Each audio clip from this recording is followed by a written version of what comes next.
Hi everyone, welcome back to my YouTube channel.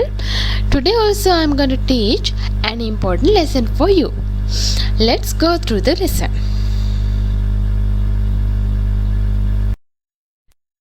I discussed about 8 parts of speech with you.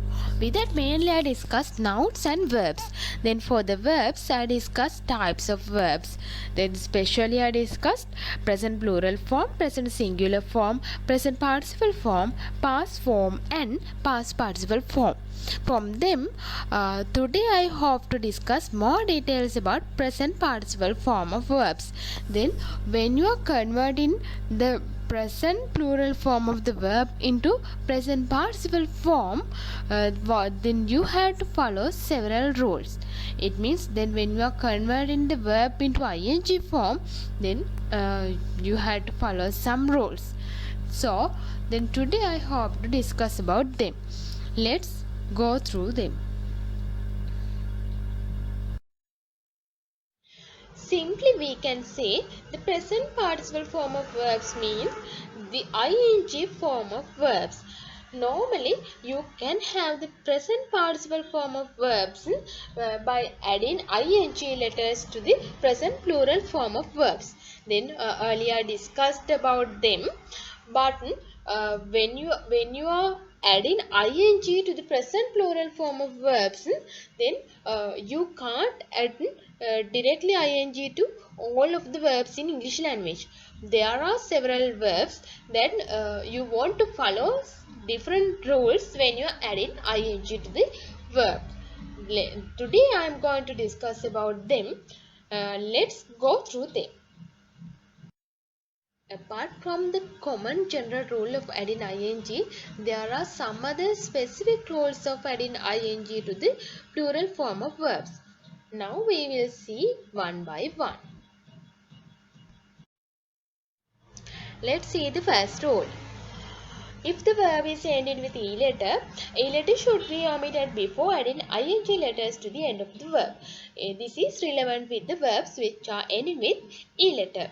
Then you can see the examples.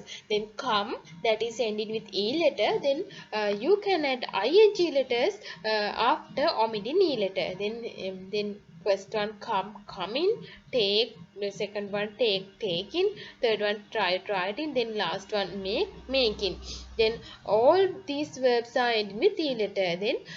Then after omitting e letter, then it is possible to add ing letters to the end of the relevant verb. Then you want to keep in your mind, if the verbs are ending with e letter, then you can't add ing letters directly.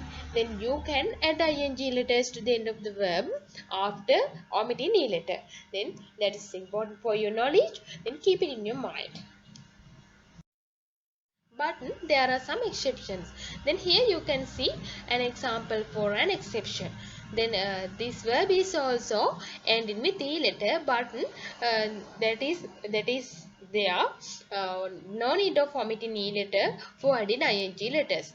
Dine. Then here you can see e same as after adding ing also. Then here you can see the e letter.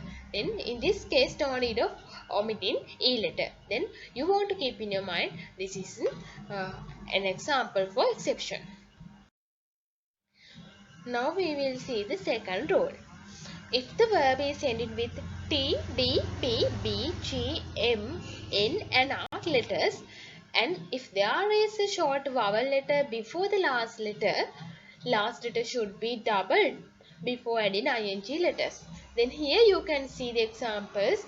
This is relevant with the verbs which are ending with T, D, P, B, G, M and M, N and R letters. Then here you can see clearly these verbs are ending with a vowel letter. Then in that case what you want to do, then you want to double the last letter. Then here put in, then before adding ing letters, then want to double the last letter. Then cotton, that is also same, cutting. Run, that is also same, running. Here you can see double n letters in the ing form. Then you want to keep in your mind, this is also one of the most important rules when you are converting the present plural form of verbs into present participle form of verbs. Now we will see an exception. Then according to our rule, then this is also ending with T letter, and also there is a vowel letter before the last letter. Normally in this case, what you want to do? You want to double the last letter and you want to add ing after doubling the last letter.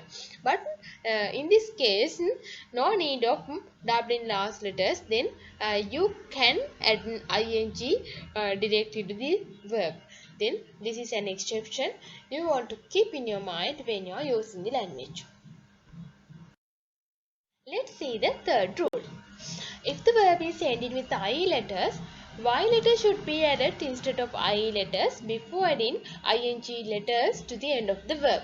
Then this is relevant with the verbs which are ending with IE letters. Then if the verb is ending with IE letters, then you can't add ing letters directly. Then what you want to do? You want to add Y letter instead of IE letters before adding ing letters to the end of the verb.